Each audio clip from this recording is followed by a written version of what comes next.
Hello, everyone. Today we're going to be doing a look at Luke 17. We're going to start with 20, and we're going to see how it ties into the rest of it. And this is a manipulated passage, okay? Because they had to manipulate, from my other videos, they had to manipulate Matthew 24 to get it to say that Jesus is still coming, okay? So he hasn't come yet, but they had to reinvent what it says in Matthew 24, like 35 towards the end, because here we have this story of Noah as well. But it ties into Luke 17:20. And it ties into this ado, which is look. So they say look, and then they use behold, which is all the same word, but here they're doing it for more dramatic effect. But what he does here also, just a little while later, is saying, the days will come when you long to see one of the days of the Son of Man, and you will not see it. They will say to you, look here, do not go after, do not run after them, right? So what's happening here in this passage before it was manipulated? This is my goal with everything, is to take it back to its original meaning as much as possible, based on the language, right? Based on the context of this passage, based on what's happening and what's happening in other passages and verses. It's parallels. The Pharisees are saying, when's the God come? When is it coming? And Jesus says, you aren't going to see it. It's invisible. Okay? It's inside of you when it does come, if it comes. But Jesus says, hey, the days will come when you long to see one of the days of the Son of Man. Now you have to understand this is future. This could be present, like you may look back on when I was here, but more than likely it's saying one of the days of the Son of Man, like I'm saying, in the future. Okay, will long to see one of the days. And these one of the days in Greek could be the first second of the day, like when you're going to go meet your spouse at the airport and she gets off and you embrace, that's what you're looking forward to. But you're also looking forward to everything else as well. But that first second seems to be what you're concentrating on. It could be saying that. Or it could be saying you're looking forward to just everything in general. Don't really know for sure. But it's one of those two in the Greek. Obviously, this NASB has made the decision for you. But they're saying you won't see it. And he's using the Son of Man again. And then I have that kind of this stupid theory where maybe when he says the Son of Man, he's referring to himself or whatever entity he becomes after he leaves this earth. The Son of Man. Because he says things like, other places, like, if you deny me, so will the Son of Man deny you when he comes in his glory, stuff like that. So you kind of think, what does he mean by that? And this may back that up. But I think this is future. This is kind of like when we come back in 70 AD, with the temple's destruction, that's what you're going to be longing to see. And it's going to be like 40 years. And I don't think they really know that. So they're pretty desperate. They're like, oh, I just heard he was in the room somewhere. He's out in the wilderness. And they'll become excited because they're so desperate for him to come back. They're just looking for it. But Jesus is taking the time to say, look, he's looking after them for their best interest. He's saying, look, don't fall for it. I'm telling you now, that's not going to happen. I'm not coming back that way. You think it's going to be some physical thing? Like here you think it's physical, but it's not. It's inside of you. That's why you can't manipulate this. And you actually really can't. This is inside of you. It's undeniable. It's unambiguous. People will manipulate it anyway because they want this thing to be a physical kingdom, just like the Pharisees. That's how stupid they are. They just don't get it. But they're getting all they want. Trust me. They're getting all they want. God's going to give it to them because they want to believe stupid stuff. Go right ahead. But this has been manipulated to think that it's this future external thing, and it's not. Here, it's not an external thing as well. It's not physical. He's kind of saying, like a sun flashes out of the sky from one part to the other, so will the Son of Man be in his day. That could be saying a lot of things. It seems more or less it's going to be like a sunrise, But then it also says it's you won't see it. You'll long to see one of the days of the Son of Man, but you won't see it. But you'll see a sunrise. Or I'll be as sure as a sunrise. Just like the sun rising, that will be me. It will happen. I guarantee you. Could be one of those two things, could be both. It could be something else too. Who knows? But it's quite mysterious exactly what he is saying. But he does say he must, I got to get beaten up first and die. I got to be rejected by this generation. This generation. And he's saying all this scary stuff again, right? This is going to happen. Death, destruction, the end of the temple, blah, blah, blah, blah. This is the part where all this stuff starts transpiring. Now, just like in Matthew, before it was manipulated. And everyone believes this. Even, scholars like Bud Ehrman, they believe this crap. And they know better. They know better.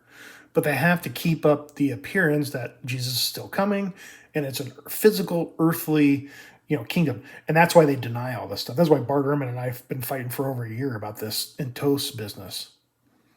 And he just keeps doing it. And he has basically zero evidence for it, but they'll do it anyway. People will sit there and lie to you. And a lot of them really don't know better. People like Bart Ehrman do. And there are some preachers out there that they know better. But they keep it aside. Fine. But I'm warning you that it's not. Because what is happening here is it's not physical, right? And it's still future. Here, I'm not going to be coming back bodily. You're not going to see me in, TGI Fridays. Like, hey, there's Jesus. It's just not going to happen like that. Kind of vague. But then he's saying, look, guys and gals, who knows, right? These bad things are going to happen. It's going to be scary. But just like Noah, he got out. Why? Because he was favored by God. Because of his faith. Because he was a good person. Not a good person, but he was good. God liked him. Okay? I don't really know if they didn't have a law back then, but I don't know what made him good. Maybe he was just a good guy in general. And God just liked that. Who knows? I don't want to go to, if you're just a good person, you'll go to heaven trail. Because that could be true, that could be not. I don't know. Different subject. So I want to stay away from that. But we don't really know why Moses was such a great guy. But he was. God favored him, and he built him an ark, and he escaped all the destruction. Okay?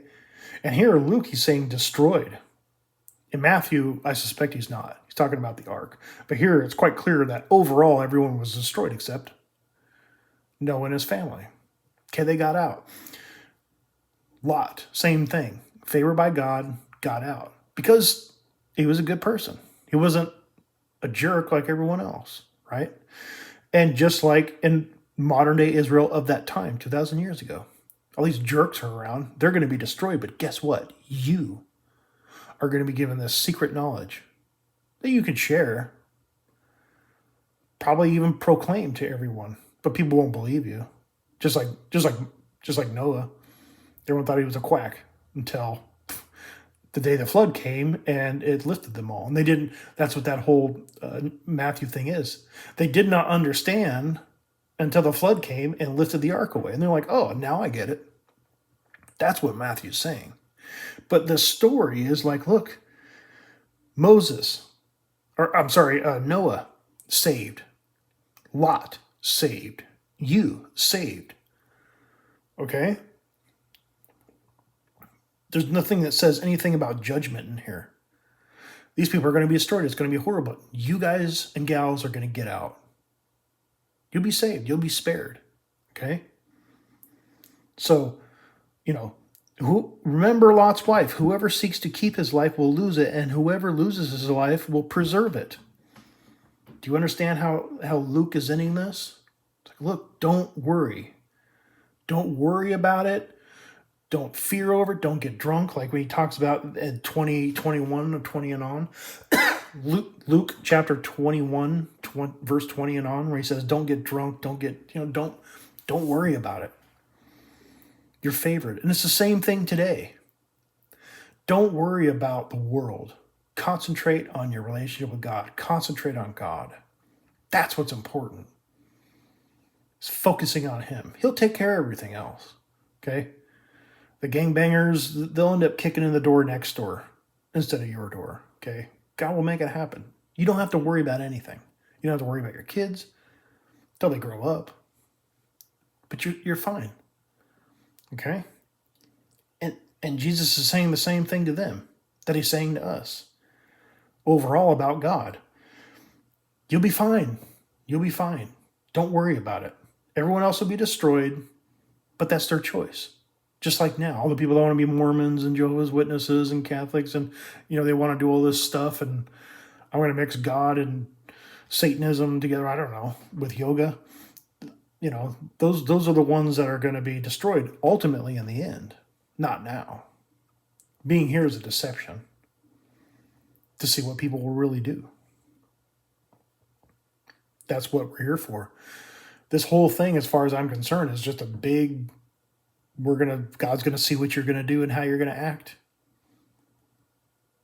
That's it. This whole world was created for these moments. Just to see how you'll live your life. For what purpose? I don't know. But he just wants to see who will come to him and who won't. And the ones that do, never be able to snatch him out of his hand. Just like Jesus said. Same thing.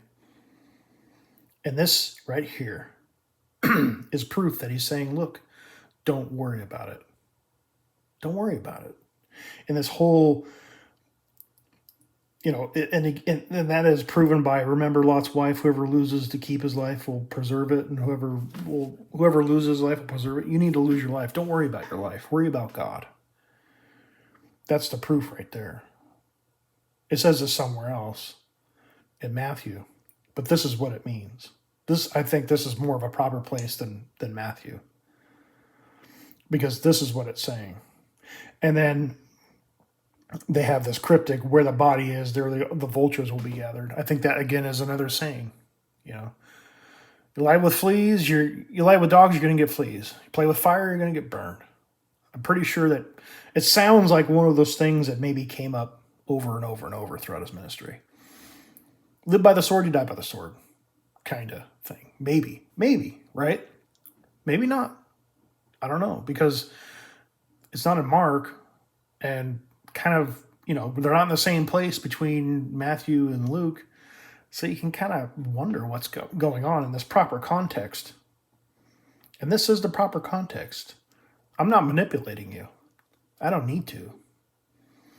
I don't need to lie to you. And I can tell you the truth.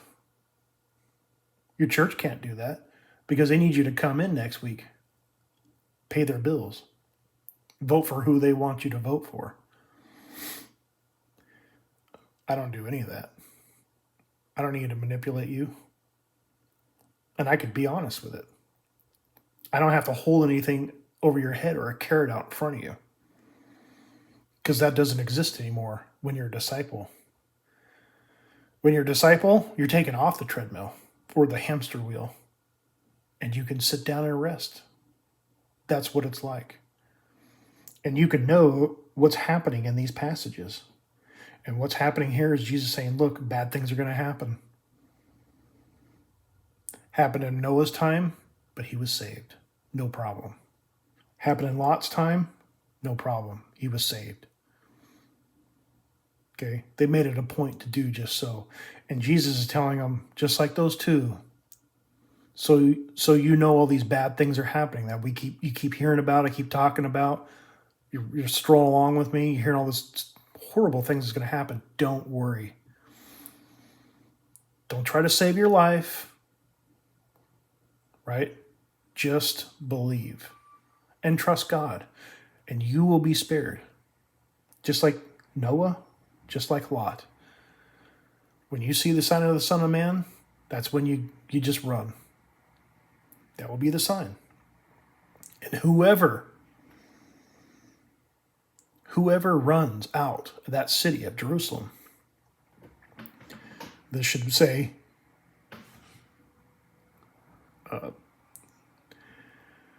received, not taken. Whoever runs out will be received by me, by God, whoever it's going to be. Doesn't really say.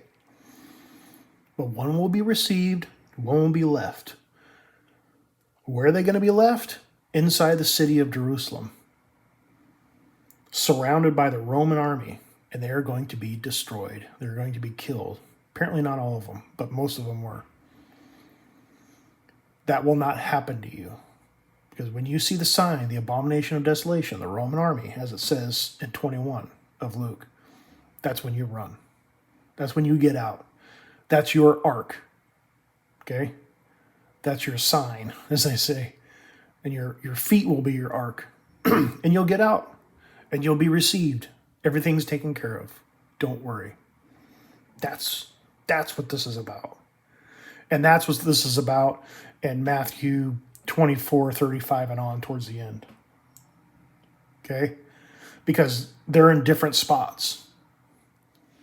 They're in different spots of the timeline, which means this is said more than once. So more than likely, it was a reoccurring theme, a reoccurring message. Okay? Don't worry, you're going to be spared. I was just talking to some guy about the Pharisees, about the end of the world and how they're going to be destroyed. And I'll turn around and say, but it's not going to happen to you. Remember like Noah? Okay? Don't worry. You're hearing all this stuff you don't really understand, but it's okay. Just trust God.